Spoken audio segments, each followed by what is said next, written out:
Saúde a Igreja, no precioso nome de Jesus Cristo. E agora, nesta oportunidade que nós temos, vamos dedicar-nos à meditação da Palavra de Deus, uma vez mais, e espero que os irmãos estejam com um coração alegre e grato. Mas se eventualmente alguma coisa está a impedir esta alegria e gratidão, então o meu desafio é que todos juntos, no nosso pensamento, no nosso coração, possamos estar em oração para que Deus possa falar através da sua palavra. Pode usar-nos eventualmente, se Ele quiser, mas mais do que a nós, o Senhor fala através do poder da sua palavra. Então eu convido os irmãos a abrirem as Sagradas Escrituras no livro de Atos dos Apóstolos. Atos dos Apóstolos, capítulo 4.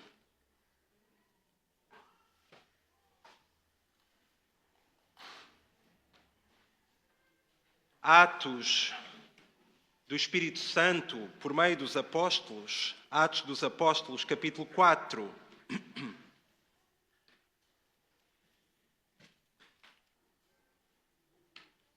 E vamos fazer a leitura dos versículos 5 até ao 35. Atos dos Apóstolos, capítulo 4, versículos 5 até ao 35. E a Igreja pode ficar de pé para a leitura da Palavra de Deus.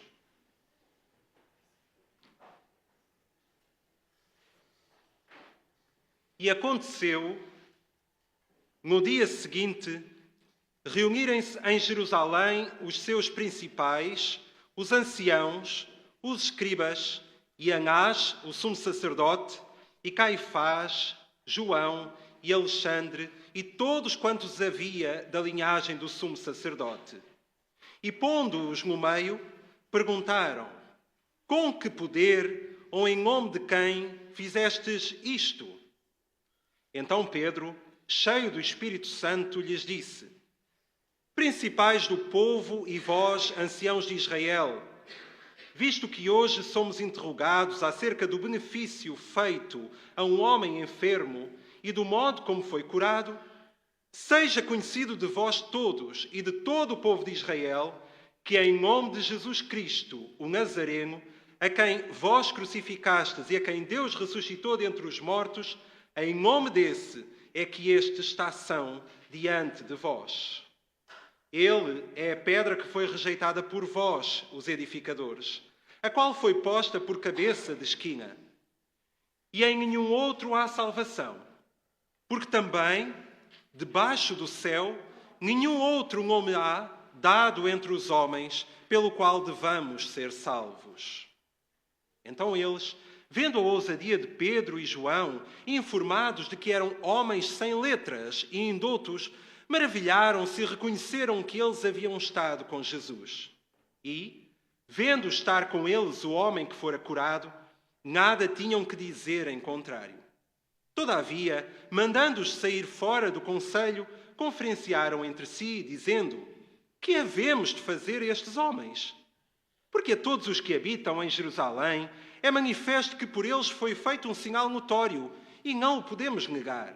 Mas, para que não se divulgue mais entre o povo, ameacemo-los, para que não falem mais nesse nome a homem algum. E, chamando-os, disseram-lhes que absolutamente não falassem, nem ensinassem o nome de Jesus. Respondendo, porém, Pedro e João lhes disseram: julgai vós se é justo diante de Deus ouvir-vos antes a vós do que a Deus. Porque não podemos deixar de falar do que temos visto e ouvido. Mas eles ainda os ameaçavam mais, e não achando motivo para os castigar, deixaram-os ir por causa do povo, porque todos glorificavam a Deus pelo que acontecera, pois tinha mais de 40 anos o homem em quem se operara aquele milagre de saúde. E, soltos eles, foram para os seus e contaram tudo o que lhes disseram os principais dos sacerdotes e os anciãos. E, ouvindo eles isto, unânimes, levantaram a voz a Deus e disseram: Senhor, Tu és Deus que fizeste o céu e a terra, o mar e tudo o que neles há, que disseste pela boca de David, teu servo: Porque bramam as gentes e os povos pensaram coisas vãs. Levantaram-se os reis da terra e os príncipes se ajuntaram a uma contra o Senhor e contra o seu ungido. Porque verdadeiramente contra o teu santo Filho Jesus, que tu ungiste, se ajuntaram não só Herodes, mas Pôncio Pilatos com os gentios e os povos de Israel, para fazerem tudo o que a tua mão e o teu conselho tinham anteriormente determinado que se havia de fazer. Agora, pois, ó Senhor, olha para as suas ameaças e concede aos teus servos que falem com toda a ousadia a tua palavra, enquanto estendes a tua mão para curar e para que se façam sinais e prodígios pelo nome do teu santo Filho Jesus. E, tendo orado, moveu-se o lugar em que estavam reunidos e todos foram cheios do Espírito Santo e anunciavam com ousadia a palavra de Deus. E era o coração e a alma da multidão dos que criam. E ninguém dizia que coisa alguma do que possuía era sua própria, mas todas as coisas lhes eram comuns. E os apóstolos davam com grande poder testemunho da ressurreição do Senhor Jesus, e em todos eles havia abundante graça. Não havia, pois, entre eles necessitado algum.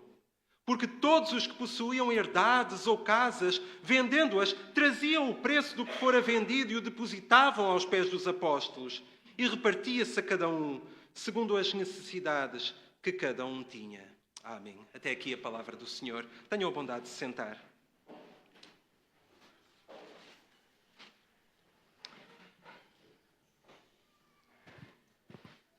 Dia de Pentecostes.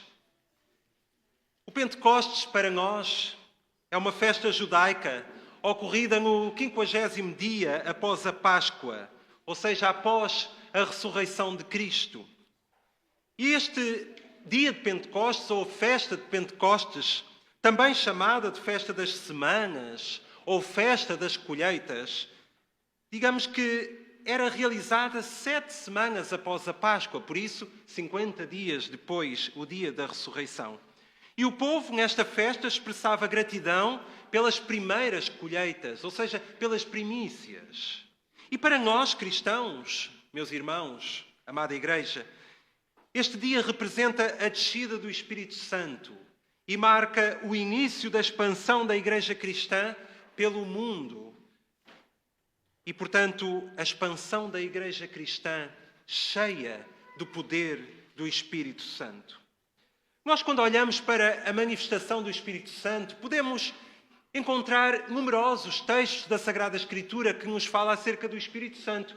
E se nós perguntarmos a alguém o que é o Espírito Santo, talvez essa pessoa nos vai responder que é o Espírito de Deus. E é verdade, o Espírito de Deus, algo que não se pode ver, mas que se pode sentir.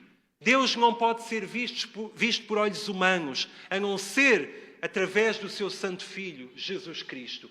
E Jesus é que foi dado aos homens. Ele se fez carne, habitou entre nós. E por isso é que muitos puderam ver a sua glória, como a glória do unigênito do Pai, cheio de graça e de verdade. Mas o Espírito Santo de Deus nós apenas podemos ver com olhos espirituais e podemos sentir o poder do Espírito Santo.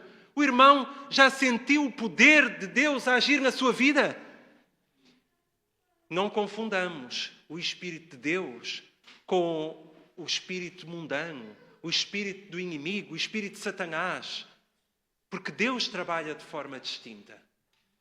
Mas o profeta Isaías já falava acerca deste espírito que iria pousar sobre o Messias. E por isso, no livro do profeta Isaías, no capítulo 11, no versículo 2, nós lemos: E repousará sobre ele o Espírito do Senhor, o Espírito de sabedoria e de inteligência, o Espírito de conselho e de fortaleza, o Espírito de conhecimento e de temor do Senhor. Amados irmãos, este é o Espírito de Deus. Aquele Espírito que revela verdadeiramente a sabedoria, a inteligência, o conselho, a fortaleza, o conhecimento, o temor do Senhor. Foi este Espírito que havia de descer sobre o Filho de Deus, o Filho de Deus feito carne, Jesus Cristo. E é esse Espírito que também repousa sobre cada um de nós, aqueles que se entregam nas mãos de Deus. e que através do sangue purificador de Jesus Cristo, vertido na cruz do Calvário, ao morrer Ele por cada um de nós, por cada um daqueles que nele crê, então esse Espírito também nos é outorgado, também nos é dado, e nós podemos receber estas mesmas características de forma permanente na nossa vida. Mas também nós encontramos, por exemplo, em Lucas, o mesmo autor de Atos dos Apóstolos, no capítulo 3, em Lucas 3, 16, João Batista a dizer: eu, na verdade, batizo com água, mas eis que vem aquele que é mais poderoso do que eu, do qual não sou digno de desatar a correia das sandálias. Esse vos batizará com o Espírito Santo e com fogo. Então, novamente, nós olhamos aqui para o precursor do Messias, João Batista, a falar daquele que iria batizar com o Espírito Santo e com o fogo. João Batista batizava com água, batizava no Rio Jordão. E por isso é que, para nós, uma comunidade evangélica batista, o batismo é muito importante. E para João Batista, o batismo era muito importante, porque simbolizava uma identificação que deverá existir entre o crente e Jesus, em que morremos para uma vida velha, sem Deus, sem Cristo, uma vida sem significado.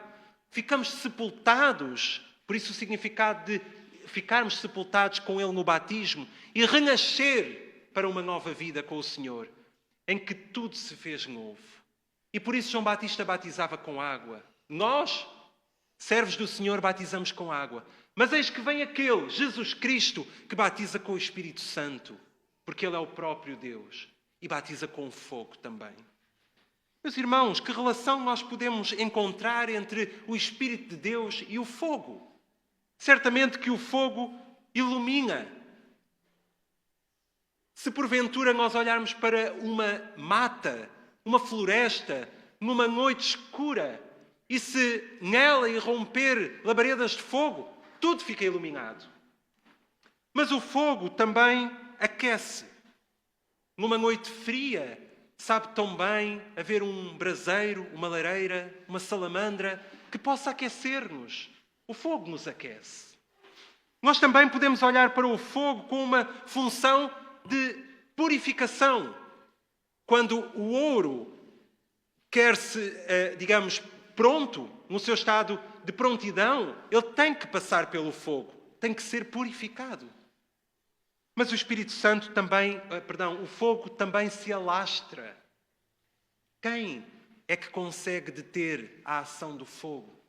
Quantas vezes nós olhamos para densos incêndios e que homens têm tanta dificuldade em combater a força e a intensidade do fogo, porque ele se alastra de uma forma repentina. Pois, meus irmãos, o Espírito Santo tem esta função na nossa vida. Ele nos ilumina, ele nos aquece, ele nos purifica e ele se alastra em nós de tal maneira que ninguém pode deter a ação do Espírito Santo. Por isso é que muitas vezes, meus irmãos, digam lá se não é verdade, nós ficamos atónitos, ficamos espantados quando vemos manifestações sobrenaturais de Deus na nossa vida, na história. E vemos como é possível. Pois é, quando Deus quer agir na nossa vida, ninguém consegue deter essa ação. O Espírito Santo tem total liberdade. E se em algum momento não se acha liberdade em nós para que o Espírito Santo possa agir, então há algo de errado a passar-se em nós. Precisamos de, nessa altura, nos curvarmos diante do Senhor em total submissão, pedindo que Ele haja livremente nas nossas vidas, que possa derrubar aquilo que precisa de ser derrubado, que possa levantar aquilo que precisa de ser levantado, para que seja só Ele a ter o domínio na nossa vida. Mas olhemos para este texto e quando nós chegamos a este nosso texto base, de forma alguma podemos esquecer ou ignorar aquilo que foi a primeira manifestação do Espírito Santo na Igreja cristã. Nós, ao olharmos para a vida do Senhor Jesus, nós sabemos claramente que Ele tinha um propósito de vir a este mundo. Era salvar os homens pecadores. E por isso nós sempre temos que falar do mistério de Cristo. da vida de Cristo, daquilo que Ele veio fazer. Porque se Jesus não tivesse sido ofertado por Deus aos homens, nós estaríamos eternamente condenados, amados irmãos. Então os nossos olhos precisam de estar bem fitos, bem focados em Jesus, que é o autor e o consumador da nossa fé. E, portanto, pelo gozo que lhe estava proposto, ele teve primeiro que passar por toda a sorte de aflições. Mas Jesus morreu, mas ele ressuscitou.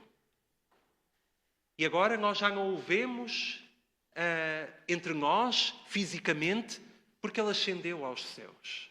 Mas antes do Senhor Jesus ascender aos céus, ele tinha deixado algo muito importante para a sua igreja.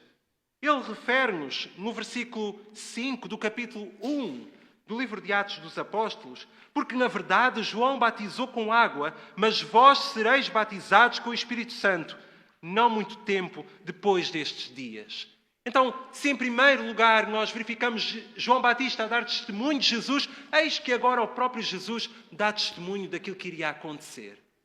E quando nós chegamos ao versículo 8 deste mesmo capítulo 1, vede, meus irmãos, recebereis a virtude do Espírito Santo que há de vir sobre vós e ser-me-eis testemunhas, tanto em Jerusalém como em toda a Judeia e Samaria e até aos confins da terra.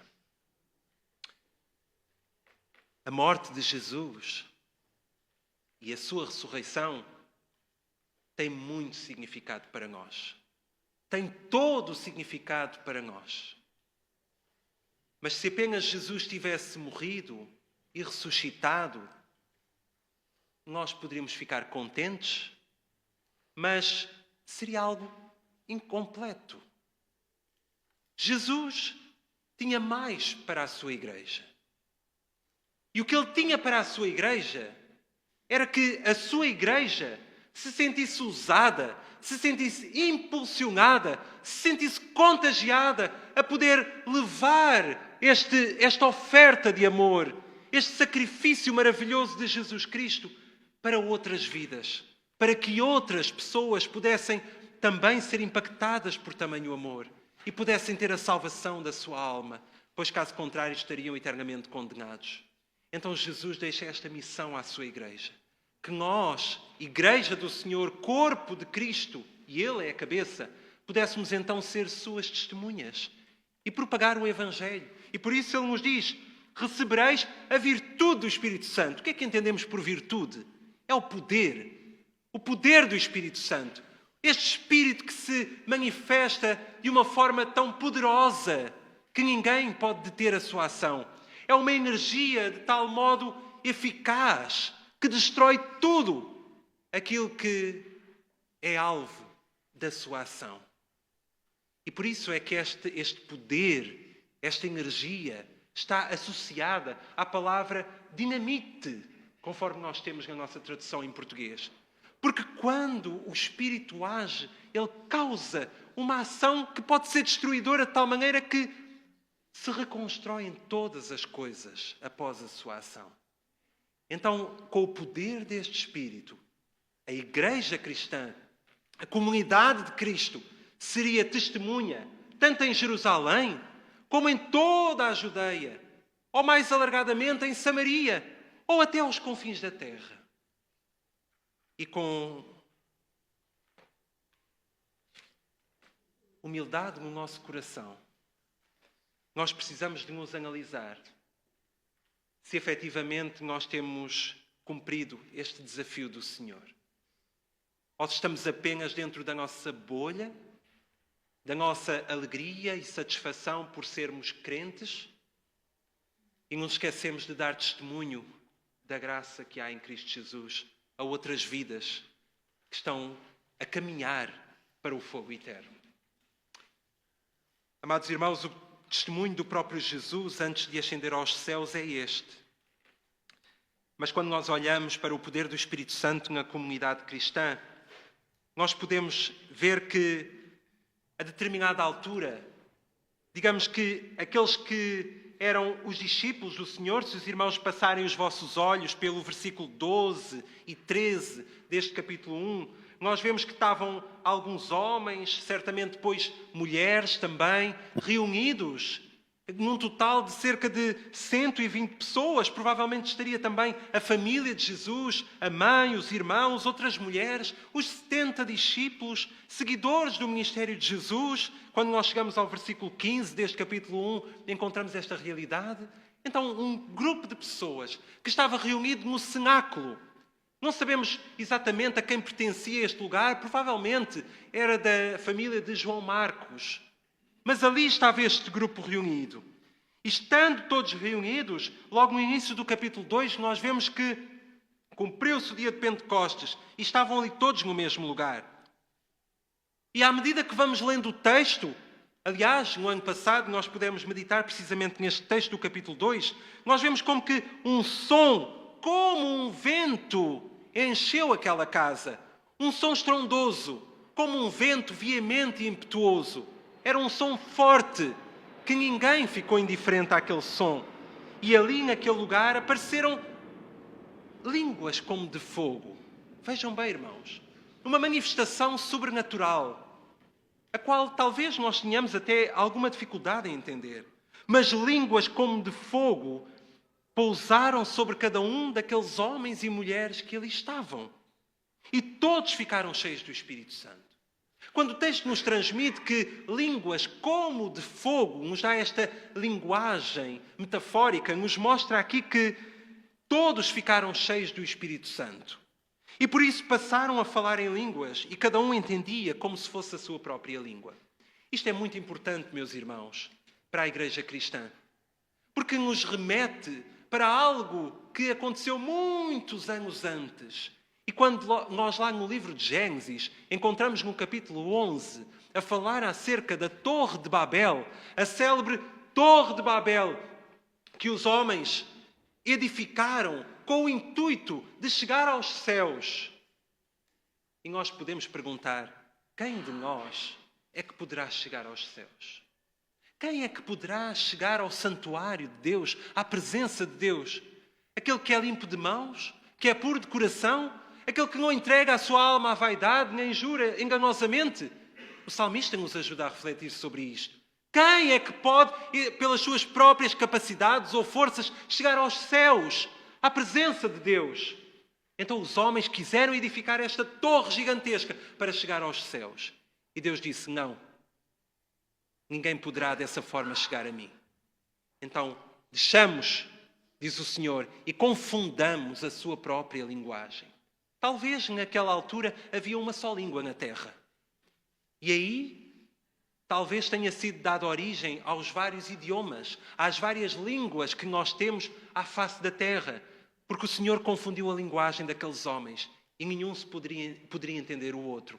Mas eis que agora, de uma forma sobrenatural, através deste poder do Espírito Santo, nós encontramos aqui a Igreja, nos Atos dos Apóstolos. E se outrora havia uma confusão de línguas, uma confusão de idiomas, eis que agora todos estão reunidos num só propósito, entendendo as verdades espirituais, entendendo a palavra de Deus, entendendo a missão que Jesus tinha para a Igreja. E por isso falaram em línguas conhecidas, ou melhor, entenderam em línguas conhecidas.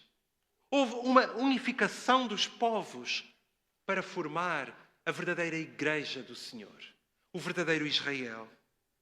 Então, meus irmãos, nós podemos ter a certeza que fazemos parte da verdadeira Igreja de Cristo, o verdadeiro Israel de Deus, onde não há judeu nem gentil, onde não há brasileiro, nem português, nem angolano, todos são como um só para o Senhor e todos têm a missão de levar a graça salvadora de Jesus Cristo a todas as nações. Louvado seja o Senhor por isso. E que Ele ache nos nossos corações disponibilidade para cumprirmos isso. Então, Pedro e os apóstolos davam testemunho. Eles falavam do arrependimento. Oh, meus irmãos, eu sei que muitas vezes é difícil nós captarmos, nós aceitarmos esta palavra arrependimento. Mas quando nós falamos de arrependimento, ele é necessário nas nossas vidas. O que seria de nós se Deus não tivesse tocado no nosso coração? se Jesus não tivesse batido à porta do nosso coração desejando entrar. Para que isso tivesse acontecido, isso já aconteceu, graças a Deus por isso, foi preciso que nós nos arrependêssemos, que mudássemos a trajetória da nossa vida. E que apropriado foi, ainda hoje, na lição de escola dominical da classe de Ruth e Paulo, nós podermos estar juntos a pensar sobre isto. Qual é o testemunho que nós temos acerca da nossa vida? Da conversão que ocorreu nas nossas vidas?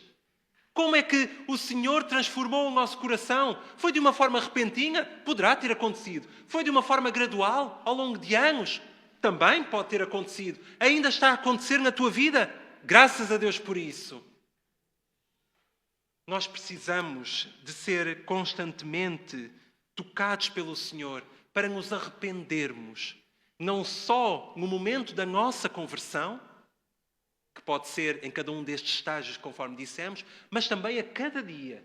Nós precisamos de nos arrepender, mudar a trajetória da nossa vida. Se nós caminhamos num rumo a fazer a nossa vontade, a fazer aquilo que nos dá prazer, a fazer aquilo que são os encantos mundanos ou até as influências da sociedade, mas que de todo vão contra a vontade de Deus, então nós precisamos de arrepiar caminho. E de nos converter significa que nós temos uma mudança de 180 graus. Renunciamos àquilo que desagrada a Deus e vivemos uma vida nova com o Senhor Jesus, aquele que é o caminho, a verdade e a vida. Então, irmãos, era esta a pregação dos apóstolos. E naquele dia foram salvos e batizados cerca de 3.000 almas, diz o versículo 41 do capítulo 2. E, portanto, a igreja crescia e vivia de forma pura e perseverante e de forma grata. E quando nós chegamos ao versículo 42 até ao 47, nós encontramos algo que, de certa maneira, se vai repetir conforme lemos já no texto, base da nossa meditação. Nós vemos que a igreja crescia. E ali nós temos talvez o protótipo de uma igreja perfeita. A igreja não era perfeita, porque era composta por homens e mulheres. E eles não são perfeitos, como nós não somos. Mas nós, ao olharmos para este texto, nós vemos algo que, pelo menos a mim, e acredito que aos irmãos também, nos faz vibrar e nos faz desejar ser aquela igreja. Mas vejamos aquilo que se passou. Começámos por ler no versículo 5 deste capítulo 4, no dia seguinte. Então, falámos já várias coisas, mas foi num dia. E no dia seguinte, as coisas não estavam bem. Porquê? Porque os principais, os sacerdotes e os anciãos, aqueles que compunham o grupo dos doutores da lei, o sinédrio, os saduceus, aqueles que nem sequer acreditavam na ressurreição, achavam ultraje alguém dizer que Jesus tinha ressuscitado. Era impossível. Não acreditavam nisso. Mas Jesus veio mostrar que é verdade. E na sua ressurreição, nós também podemos ter garantida a nossa ressurreição. E um dia, quando a nossa peregrinação terrena, a nossa vida terminar aqui, nós ressuscitaremos em glória. E estaremos para todo sempre com o Senhor. Então este grupo prendeu os apóstolos, Pedro e João. E no dia seguinte, reuniram-se então, ali encontramos Anás, Caifás, João, Alexandre, toda aquela turma sacerdotal. E aí puseram aqueles apóstolos no meio. Diz-nos aqui o texto sagrado, que puseram aqueles homens no meio, versículo 7, e perguntaram: com que poder ou em nome de quem fizestes isto? E o que é que tinha acontecido? Eis que, se tivéssemos lido o capítulo 3, nós víamos que havia um homem enfermo, um homem aleijado, que estava à porta do templo. E ali ele pedia esmola àqueles que por ali passassem. E eis que os apóstolos chegaram ao pé dele e ele pediu também esmola. E sabem qual foi a esmola que eles deram? A melhor esmola que poderiam dar. E eles disseram: eu não tenho prata nem ouro, mas aquilo que tenho eu te dou. E o que é que eles deram? Aquilo que tenho eu te dou. Em nome de Jesus o Nazareno, levanta-te e anda. E aquele homem que estava ali enfermo, já fazia 40 anos que estava ali aleijado, pôde receber o melhor que ele queria. muito mais de qualquer dinheiro que ele pudesse receber para se alimentar. Ele recebeu a satisfação da sua maior necessidade humana, que era ficar curado. Em nome de Jesus, o Nazareno, levanta-te e anda. Oh, meus irmãos, quando nós proclamamos o nome de Jesus, essa palavra tem poder. Por isso é que há uma indicação bem clara nos mandamentos do Senhor, que é não usarmos o nome do Senhor nosso Deus em vão. Quando nós proclamamos o nome de Jesus, quer seja no nosso pensamento, quer seja na nossa boca, nas nossas palavras, tornando-se audível aos ouvidos dos outros, quer seja até em cânticos espirituais, quando nós declaramos o nome de Jesus, este nome tem poder. E por isso os apóstolos disseram, em nome de Jesus, levanta-te e anda. Quantas maravilhas o Senhor Jesus operou. Quantas maravilhas os apóstolos puderam operar, não pelas suas forças e capacidades, não pelo seu próprio poder, que é nenhum, mas pelo poder de Jesus. Então será que a Igreja cristã também não é chamada a proclamar este nome com toda a autoridade? É porque se nós queremos ser testemunhas e corresponder ao desafio que o Senhor nos deixou, temos que nos lembrar que isso é baseado na sua autoridade, no seu poder. Por isso o Senhor Jesus disse, é-me dado todo o poder nos céus e na terra. Portanto, ide. Vivam a vossa vida. Vão por todo o lado e façam discípulos de todas as nações. Enquanto cada um de vocês vai vivendo na nossa vida, e é este o significado do ID, enquanto vão seguindo, façam discípulos de todas as nações. E depois então sejam batizados em nome do Pai, do Filho e do Espírito Santo. Mas é importante ensinar a guardar tudo o que o Senhor Jesus tem mandado. Não vale a pena nós alegrarmos com as 3.000 almas que foram salvas, ou com os 5.000 homens, ou com alguém que é salvo, embora nos dê muita alegria, se depois nós não ensinarmos a guardar. Por isso é que muitos crentes, infelizmente, se afastam dos caminhos do Senhor, porque nós falhamos. Não ensinamos os novos convertidos a guardar a palavra de Deus, a entender que no mundo há aflições, a entender que vêm provações, a entender que o inimigo vai querer atingi-los. Então, meus irmãos, este homem foi curado. E estes homens que aqui estavam, este sinédrio, queria saber em nome de quem, com que poder é que este homem tinha sido curado. E então os apóstolos têm a oportunidade para anunciar uma vez mais aquilo que é o poder de Jesus Cristo. Por isso, diz o versículo 10, seja conhecido entre vós todos e de todo o povo de Israel que em nome de Jesus Cristo Nazareno, aquele a quem vós crucificastes e a quem Deus ressuscitou dentre os mortos, em nome desse é que este está são diante de vós. Mas sabem, irmãos, eles aproveitam a oportunidade, tal como verdadeiras testemunhas de Cristo, para dar testemunho daquele que é o fundamento. E eles falam acerca daquele que é a pedra angular. Vejam os irmãos o que diz o versículo 11. A pedra que foi rejeitada pelos edificadores. Fazem aqui uma metáfora, uma analogia, digamos, arquitetónica, em que a pedra angular, a principal pedra de esquina, é muito importante para a edificação do edifício. Se a pedra chamada pedra angular ou pedra de esquina não for colocada no sítio certo e através dessa pedra, serem colocadas todas as outras pedras para solidificar o edifício, então o edifício vai cair. A pedra de esquina normalmente está edificada ou colocada junto a duas paredes retas, que formam um ângulo reto. E nós precisamos de entender que essa pedra é muito importante na construção do edifício. Da mesma forma, Cristo é esta pedra angular. Se a igreja cristã não estiver edificada na pedra angular, aquela pedra que os edificadores rejeitaram, quem são estes edificadores? Aqueles que se consideram muito importantes aos olhos de Deus.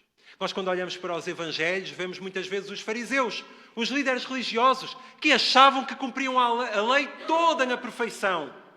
Nada falhava nas suas vidas, mas se calhar eram os mais hipócritas. Da mesma forma como nós muitas vezes nos vestimos de uma aparente capa de santidade, mas a nossa vida só revela, digamos, aquilo que está no nosso interior. A hipocrisia que existia no coração dos fariseus. Por dentro são como sepulcros caiados. Sepulcros que no seu interior só têm morte, têm podridão. Mas se a igreja estiver edificada em Cristo, aí sim a comunidade cristã vai permanecer. E o Espírito tem capacidade para se agir, tem livre movimento. Então eles deram este testemunho, dizendo no versículo 12, em nenhum outro há salvação. E isto é algo que nós precisamos de anunciar com toda a ousadia. Em nenhum outro nome há salvação. Não existe nenhum nome à face da terra, seja um nome mais pomposo ou mais discreto, seja um nome mais conhecido ou mais desconhecido. Não há nenhum nome à face da terra. Nunca existiu, nem nunca existirá um nome dado entre os homens pelo qual devamos ser salvos. Por isso, em nenhum outro nome há salvação. Porque também debaixo do céu nenhum outro nome há, conforme nos diz o texto, dado entre os homens pelo qual devamos ser salvos. Vede, irmãos, a aflição que isto causava nos líderes religiosos. Isto era uma facada para eles. Eles não podiam ouvir esta ousadia. Mas quem é este Jesus? Que é mais importante do que nós? Que é mais importante do que a lei? Que é mais importante do que Deus? Ele até se faz como Deus. Pois é, Ele é o próprio Deus. E não há nenhum outro nome dado entre os homens pelo qual nós devamos ser salvos. É necessário que nós possamos também, tal como Pedro, ter esta declaração audaciosa num contexto hostil que muitas vezes nos envolve, mas que sublinha a coragem e sublinha as nossas convicções. Cristo, aquela pedra angular rejeitada pelos homens, é essencial para a salvação. Mas também esta salvação em Cristo mostra que Ele é o único caminho para a salvação. E só através dele é que nós podemos herdar a vida eterna. Então o que é que aqueles homens do Sinédrio poderiam fazer aos outros homens, que eram os apóstolos? Mandá-los outra vez para a prisão ou soltá-los? Preferiram soltar. Viam que, diante do poder de Jesus, nada eles iriam conseguir. Soltaram-os. E eis que olhamos para estes homens, diante de uma situação de tormento e dificuldade, não a ir celebrar no meio das ruas, como até poderiam fazer, porque foram soltos, ou poderiam continuar a testemunhar, mas eles escolheram um sítio para ir. Foram para o lugar da oração. Eles foram para o sítio onde o povo, onde os outros do povo estavam reunidos em oração. E por isso eles chegaram lá e verificaram que o Senhor é que lhes tinha concedido aquele poder para que ali pudessem estar a atuar dessa forma. E eis que quando nós chegamos ao versículo 31, nós vemos, e tendo orado, moveu-se o lugar em que estavam reunidos, e todos foram cheios do Espírito Santo e anunciavam com ousadia a palavra de Deus. Ainda há pouco tempo, ou ainda nestes dias, nós temos falado da glória de Deus. Estamos a celebrar 25 anos da construção deste templo, que certamente teve uma pedra angular muito importante para que todo o edifício fosse construído. Mas nós olhamos para a glória do Senhor que enche o templo, que enche as nossas vidas. E aqui nós olhamos para o Espírito Santo de Deus, que fez tremer aquele lugar onde aqueles homens e mulheres estavam. E ali todos foram cheios do Espírito Santo. Então é a oportunidade para uma vez mais dizermos que quando o Espírito quer agir, Ele age de uma forma sobrenatural. Às vezes até inexplicável por palavras humanas, mas que nós podemos sentir no nosso coração e sabemos que foi a forma como Deus quis agir. Então, a ação do Espírito naqueles homens e mulheres fez com que todos eles, de uma forma ousada, anunciassem a cada dia a palavra de Deus. E agora nós? Será que quando nós dizemos que sentimos o Espírito a agir em nós, o resultado da ação do Espírito Santo nas nossas vidas está a ser proclamar com toda a intrepidez, com toda a ousadia, com toda a alegria, com toda a gratidão, a palavra de Deus? Ou será que na nossa escola, na faculdade, no lugar de emprego, na nossa vizinhança ou até na nossa família, nós não damos testemunho da palavra? Muitas vezes dizemos que o melhor testemunho é o nosso procedimento, a nossa forma de viver. Mas as nossas palavras têm toda a importância. Porque como é que alguém pode vir a crer se não tiver primeiro quem lhe pregue? Então, meus irmãos, se quereis ver a ação do Espírito Santo a ser manifesta nas vossas vidas, um dos sinais é se nós estamos a corresponder a esta evidência. Proclamar a palavra de Deus. E neste contexto, nós terminamos olhando para a igreja, a comunidade cristã, aquela igreja primitiva da qual a nossa igreja cristã nos nossos dias certamente está muito distante. Mas nós precisamos de voltar, de deixar aquilo que é superficial e voltar ao início. Nesta igreja, nós vemos que eram o coração e a alma dos que criam. Havia uma unidade, uma união que jamais se poderia dissociar. Nós olhamos para esta igreja e vemos como ela estava como uma só. Ninguém dizia que coisa alguma do que possuía era sua. Não existia isto é meu. Como nos nossos dias nós temos crentes que vivem muito bem e outros que vivem de forma miserável. Igrejas que estão cheias de dinheiro, pela graça de Deus, e outras que não têm dinheiro para fazer a obra. Não havia o isto é meu. Havia o isto é nosso. Tudo aquilo que alguém possuía, na verdade, era como se não fosse seu, porque era repartido entre todos. Quer seja os bens materiais, mas também aquilo que eventualmente estaria a ser a vivência que cada pessoa teria, portanto, na sua vida. Todas as coisas lhe eram comuns.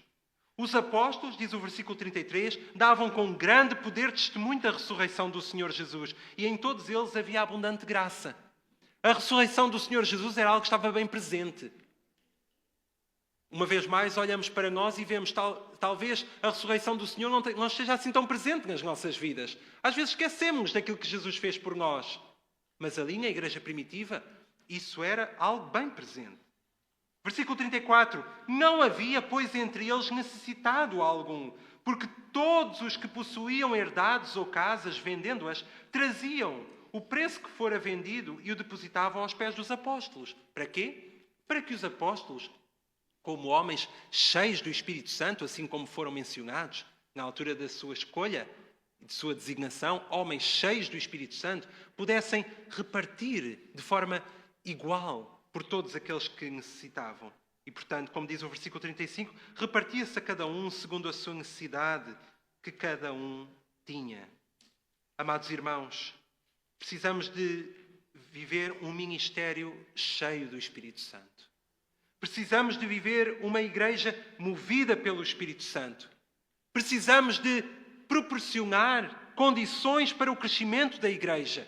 Não só através de uma pregação poderosa da palavra de Deus, mas também de uma comunidade de fé ativa, que vive o verdadeiro cristianismo, que se deixa ser usada pelo Espírito Santo de Deus, para que então o Espírito Santo possa fazer grandes obras, possa transformar almas e nos recordar que em nenhum outro há salvação, porquanto debaixo do céu nenhum outro nome há, dado entre os homens, pelo qual devamos ser salvos. E esse nome é Jesus Cristo.